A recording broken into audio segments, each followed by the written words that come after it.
Hello, నేను మిస్ఎస్ రావు. Electricity reforms అని అంటేనే వెంటనే గుర్తొచ్చేది ఆంధ్రప్రదేశ్ ముఖ్యమంత్రి చంద్రబాబు నాయుడు గారు. గతంలోనే ఆయన విద్యుత్ సంస్కరణలు తీసుకొచ్చారు.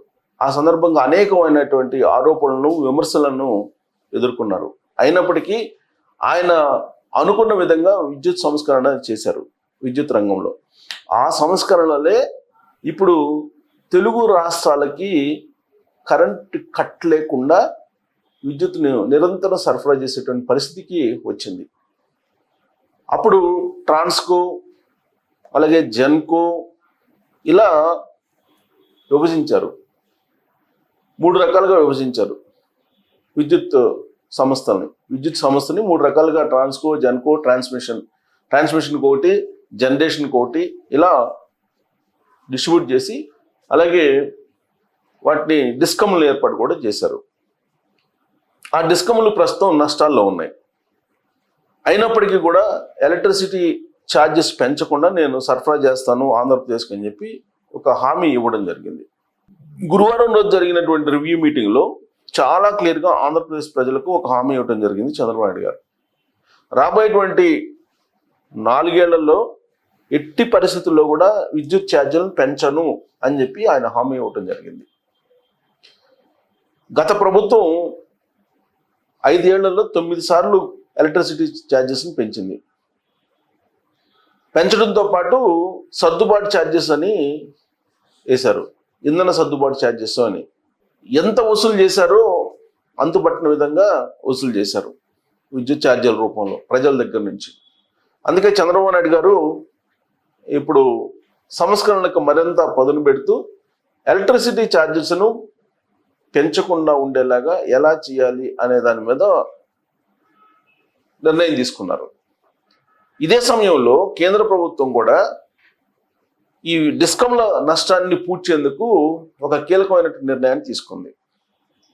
ఇప్పటి వరకు డిస్కంలు ప్రైవేటు ఫైనాన్స్ నుంచి, ప్రైవేటు ఆర్గనైజేషన్స్ నుంచి రుణాలు తీసుకుంటూ ఉంది. ఇక నుంచి రాబోయేటువంటి రోజుల్లో ఐపీఓలు ప్రకటించేసి పబ్లిక్ నుంచి ఫండ్ తీసుకొని ఆ ఫండ్ తోటి డిస్కంలో నడపాలి అనేటువంటి ఆలోచన చేసింది. ఆ విషయాన్ని కేంద్ర ఎలక్ట్రిసిటీ సహాయ మంత్రి మనోహర్ లాల్ ఖట్టర్ చెప్పడం జరిగింది. దేశవ్యాప్తంగా ఈ సంస్కరణలన్నీ అమలు చేయాలంటే చంద్రబాబు నాయుడు గారే సరైనటువంటి లీడర్ అని ప్రధానమంత్రి నరేంద్ర మోడీ గారే భావించి చంద్రబాబు నాయుడు గారితో చర్చించమని చెప్పి మనోహర్ లాల్ ఖట్టర్కి చెప్పారని చెప్పి ఢిల్లీ నుంచి అందుతున్నటువంటి సమాచారం. విద్యుత్ రంగంలో సంస్కరణల్లో 4వ తరం సంస్కరణ ఇప్పుడు ఇది. 3 విడతలుగా సంస్కరణలు జరిగాయి దేశవ్యాప్తంగా విద్యుత్ సంస్కరణలు. అందుకే పీపీఏ ఒప్పందాలు అవన్నీ జరిగాయి. అప్పట్లో చంద్రబాబు నాయుడు గారు ముఖ్యమంత్రిగా ఉన్నప్పుడు 2004 సమయంలోనే జరిగాయి. 2004కు ముందు ఆ విద్యుత్ సంస్కరణలు, పీపీఏల ఒప్పందాలు జరగబట్టే ఇవాళ ఎలక్ట్రిసిటీకి కొరత లేకుండా ఉంది. ఇప్పుడు 4వ తరం సంస్కరణ, 4th స్టేజ్లో సంస్కరణలు ఇవి రాబోయేటువంటి రోజుల్లో డిస్కంలను లాభాల బట్టి పట్టించేలాగా, డిస్కంల మీద ఉన్నటువంటి భారాన్ని తగ్గించేలాగా చెయ్యాలి అనేటువంటి ఆలోచన కేంద్ర ప్రభుత్వం చేస్తుంది. దాన్ని ఇంప్లిమెంట్ చేసేటువంటి బాధ్యతను ఎన్డీఏలో కీలక భాగస్వామిగా ఉన్నటువంటి చంద్రబాబు నాయుడు గారికి అప్పచెప్పారు. ఎందుకంటే దేశవ్యాప్తంగా విద్యుత్ రంగంలో సంస్కరణలకు ఆద్యం పోసినటువంటి లీడర్ ఎవరంటే చంద్రబాబు నాయుడు గారు. అప్పటి వరకు ఏ రాష్ట్రంలో కూడా విద్యుత్ సంస్కరణలకు బీజం పడలేదు. విద్యుత్ సంస్కరణలకు బీజం వేసింది చంద్రబాబు నాయుడు గారు. ఆ సందర్భంగా అనేకమైనటువంటి ఆరోపణలను అప్పట్లో ప్రతిపక్షాల నుంచి ఎదుర్కొన్నారు.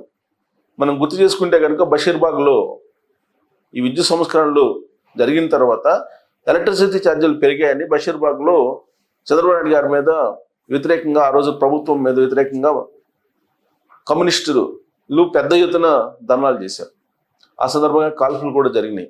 కానీ ఏమాత్రం వెనకడుగు వేయకుండా చంద్రబాబు నాయుడు గారు చాలా ధైర్యంగా తాను నమ్మినటువంటి సిద్ధాంతాన్ని ముందుకు తీసుకెళ్లారు. దాని ఫలితాలు ఇవాళ మనకు కనిపిస్తూ ఉన్నాయి.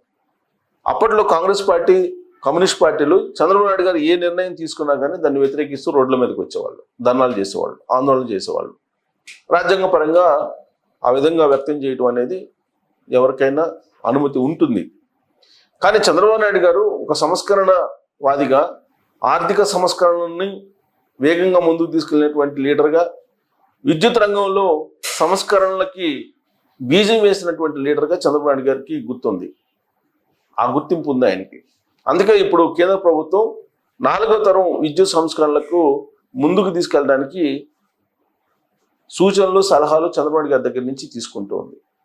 ఎన్డీఏలో కీలక భాగస్వామిగా చంద్రబాబు నాయుడు గారు ఉన్నారు. ఆర్థిక సంస్కరణల విషయంలో కానీ, లేదా విద్యుత్ సంస్కరణల విషయంలో కానీ, లేదా వివిధ దేశాలకు ప్రధానమంత్రి నరేంద్ర మోడీ గారు వెళ్తున్నటువంటి సందర్భంగా G7 లాంటి సబ్మిట్లకి అవసరమైనటువంటి ఫీడ్బ్యాక్ని కూడా చంద్రబాబు నాయుడు గారి దగ్గర నుంచి తీసుకుంటున్నారు నరేంద్ర మోడీ గారు.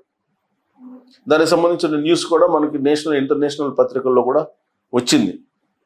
ఇప్పుడు మనోహర్ లాల్ ఖట్టర్ విద్యుత్ శాఖ సహాయ మంత్రిగా ఉన్నారు కేంద్రంలో.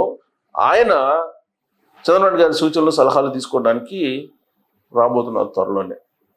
రాబోయేటువంటి రోజుల్లో ఆంధ్రప్రదేశ్లో విద్యుత్ కట్ అంటే అంతరాయం లేనటువంటి విద్యుత్తును సరఫరా చేయడానికి చంద్రబాబు నాయుడు గారు ప్లాన్ చేస్తున్నారు.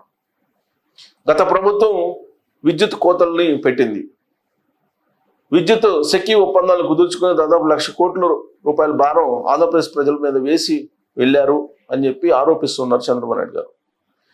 జరిగినటువంటి తప్పులన్నింటినీ కూడా సరి చేసుకుంటూ రాబోయేటువంటి రోజుల్లో డిస్కంలన్నీ ఒక ప్రైవేట్ కంపెనీలాగా మార్చేసి పబ్లిక్ ఇష్యూకి వెళ్ళడం ద్వారా పబ్లిక్ నుంచి అమౌంట్ కలెక్ట్ చేసి ఆ అమౌంట్ తోటి డిస్కంని లాభాల బాట పట్టించాలి అనేటువంటి ఆలోచన ఇప్పుడు చేస్తున్నారు. అదే జరిగితే ఎలక్ట్రిసిటీ ఛార్జెస్ పెంచడం కాదు, తగ్గించడం కూడా జరుగుతుంది. డిస్కంలు కనుక హెల్దీగా ఉంటే ఫైనాన్షియల్గా ఖచ్చితంగా ఎలక్ట్రిసిటీ ఛార్జెస్లు కూడా తగ్గేటువంటి అవకాశం ఉంది. అందుకే ఇప్పుడు డిస్కంలని కేంద్ర ప్రభుత్వం ఇచ్చిన సూచన మేరకు ప్రైవేట్ కంపెనీల మాదిరిగా పబ్లిక్ ఇష్యూకి వెళ్ళిపోతున్నాయి, ఐపీఓకి వెళ్తున్నాయి, ఇనిషియల్ పబ్లిక్ ఇష్యూకి వెళ్ళిపోతున్నాయి. సో దాంతో పబ్లిక్ షేర్లు కొన్నట్టు, స్టాక్ మార్కెట్లో షేర్లు కొన్నట్టు కొంటారు.